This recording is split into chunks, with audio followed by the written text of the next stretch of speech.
about the misconceptions and learning from our misconceptions and teaching. I agree with the lady who was there that said we need to start teaching our kids logic and reason and comparative religions. I think that's absolutely correct. We need to put everything out on the table and not just sowing seeds of doubt and not replacing it with anything. See, that's the thing. He said we need to sow seeds of doubt and replace it with what? Random nothingness? You're going to create a hollowed out version of lukewarm zombies who will turn into nothing more than moralistic sociopaths. You'll have an entire world of moralistic sociopaths. Is that the goal of evolution? To create a world without empathy and sympathy. And I'm saying that because if you believe in a relativistic morality, the only option, the most highly evolved relativistic person that can be thought of is a sociopath. Okay? Because you think only of yourself and your morals only deal with you. The rights and wrongs, you are judge and jury for those. No one can judge you on those. You determine what is right and wrong in your own life without regard to others. That is relativistic morality. No one can make a judgment on you. What happens over time is you begin to lack empathy and you turn into a sociopath. Now, take objective morality or take Christian morality, and what is the ultimate personification of Christian morality? Oh, it's Jesus Christ. So let's see, should we strive to be more like Jesus Christ, which everybody can say, well, he was a morally great guy? Or should we think of maybe something like a Patrick Jane on The Mentalist, who's basically a sociopath? He does some good things, but I wouldn't really trust him that much because he is a sociopath. So do you see where the anger begins to set in when you hear someone be so flippant about something so absolutely serious and necessity, and they don't want an actual conversation to study because they think they understand. They think that theology, philosophy, they don't think that holds any truth or any value in this world. They think it is completely valueless to have religion in your life. They think empirical science is the only way to have knowledge, and knowledge is salvific to them.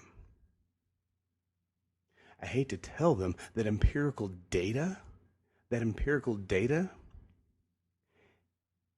is not knowledge. It doesn't give answers. Data simply is. Data takes a mind, an analytical mind, to look at the data, to assimilate the data, and then to interpret the data. It takes a mind to do that. The information is not knowledge.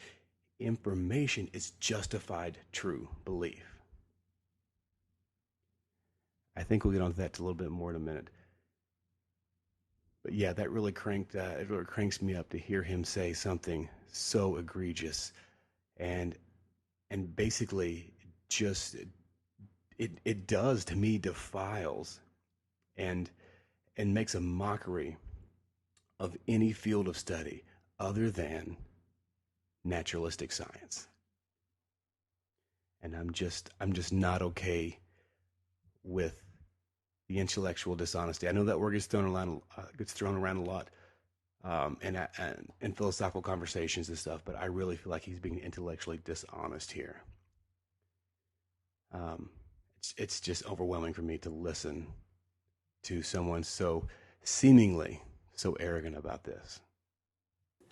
Yes, you gave me the $2, so I got to ask a question. It's another $2 though. I only got one. I already checked. Yeah, it's all right. I think the fear for me is that medical science is getting that progressive that, one generation doesn't last 90 years, or it might not last 90 years, and it takes a lot for people to die. Yeah. So the premise of the generation gaps is Yeah, that's true. In fact, I mean? Like, if all people are living to 200, then are their ideals being carried along with them? well, that's true. There's a statement that old theories never, in science, that old theories never die, old theorists do. And if it's true, you just have to wait for them to die. But you're absolutely right. But the question is, who has the positions of power in a society? And ultimately, it's going to be the next generation. That happens. There's not really a lot on this that I want to touch, other than he said, "Who holds the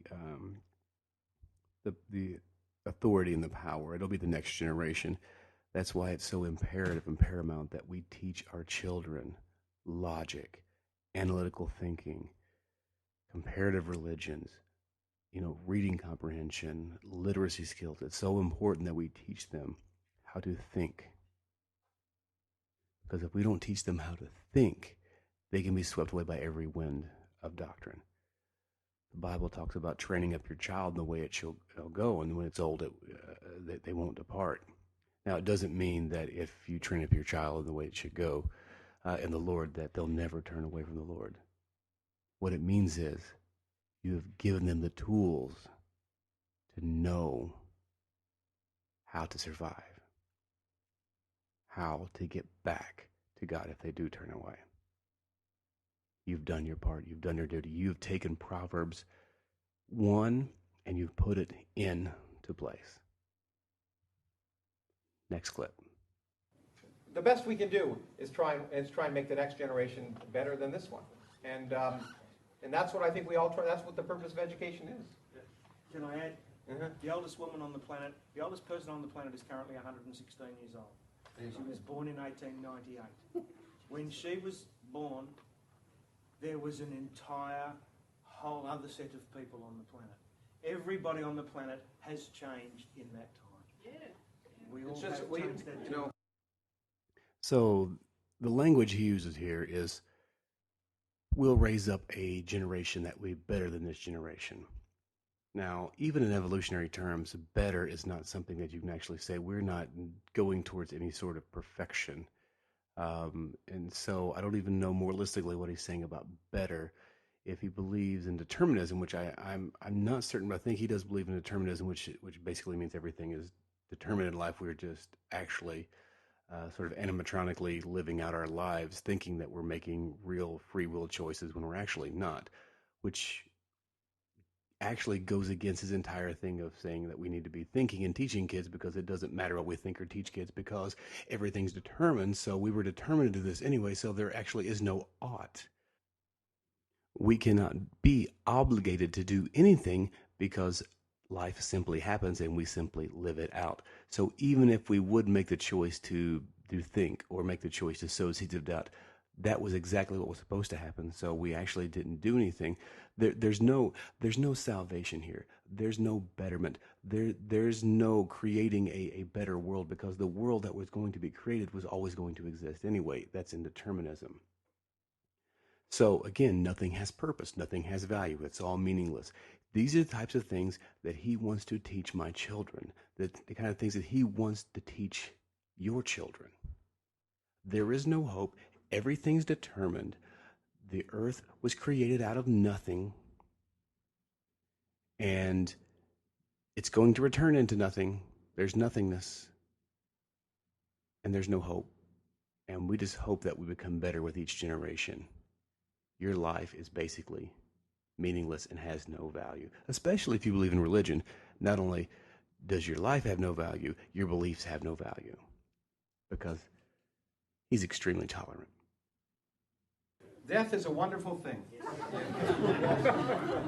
make a suggestion that if part of the core curriculum for every student was logic, critical thinking and comparative religion, they'd all wake up that all of these contradictory and mutually exclusive belief systems can't all be right, but the logical conclusion is that they're all wrong.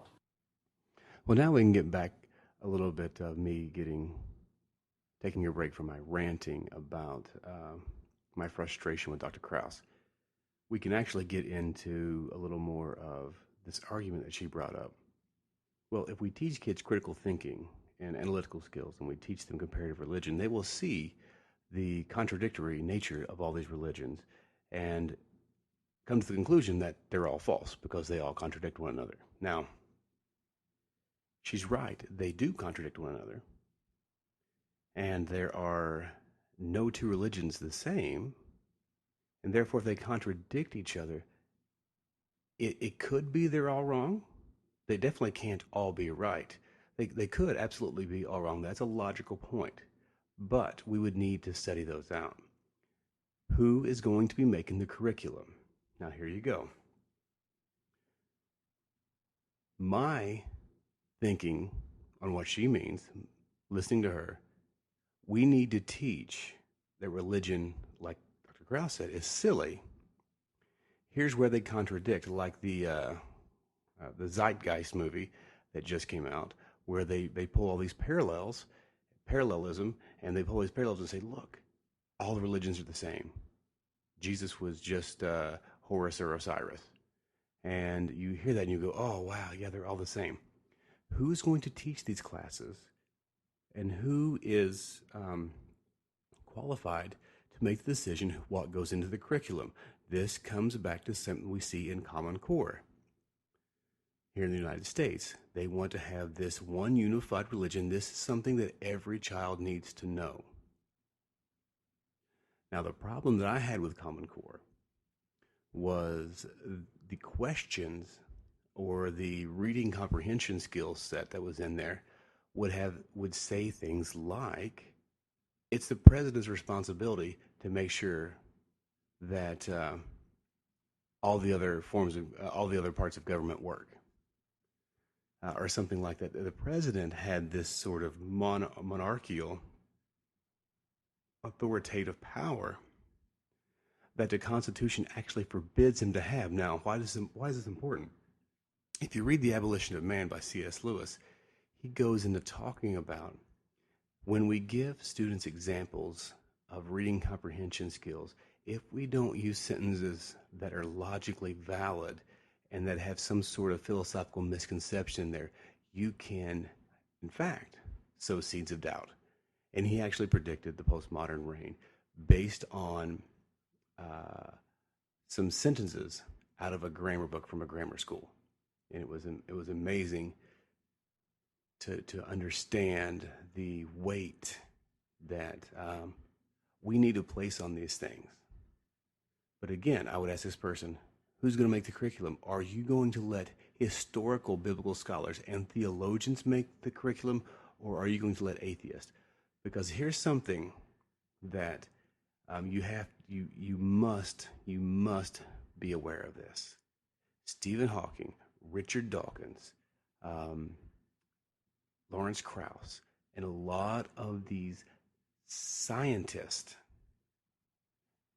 that are saying things, making apologetic claims or polemics against religion or philosophy are not schooled in the disciplines of philosophy or theology or religion. Okay? Now that's important because if you are not disciplined in philosophy, you are going to make a lot of philosophical errors. Now, you can ask me the same question. Are you disciplined in that? I do not have a degree in philosophy, but I am working through the discipline of philosophy. I am learning the laws of philosophy, and I am trying to apply them. Will I make mistakes? Sure. But I am pressing to that prize of understanding the discipline of philosophy and also science. Sam Harris is the only one of the quote-unquote new atheist out there who actually is a philosopher. But he knows nothing of religion, and if you listen to him talk, you understand he knows nothing of theology or the Bible, because he makes misconceptions and he misquotes and misrepresents the Bible all the time. That's what you have to be careful for when these people start doing that. If you're going to be responsible for the curriculum, I'm against it. But if you're going to allow us to come together as a collective community and allow the theologians and philosophers and scientists to come together to create curriculum, yeah, I'm for it. I think that'll be good. Also, bear in mind, this is in Australia. This has nothing to do with the United States. Lawrence Krauss has found an atheist to safe haven in Australia. So this has nothing to do with any kind of legislation in the United States. I just know that Lawrence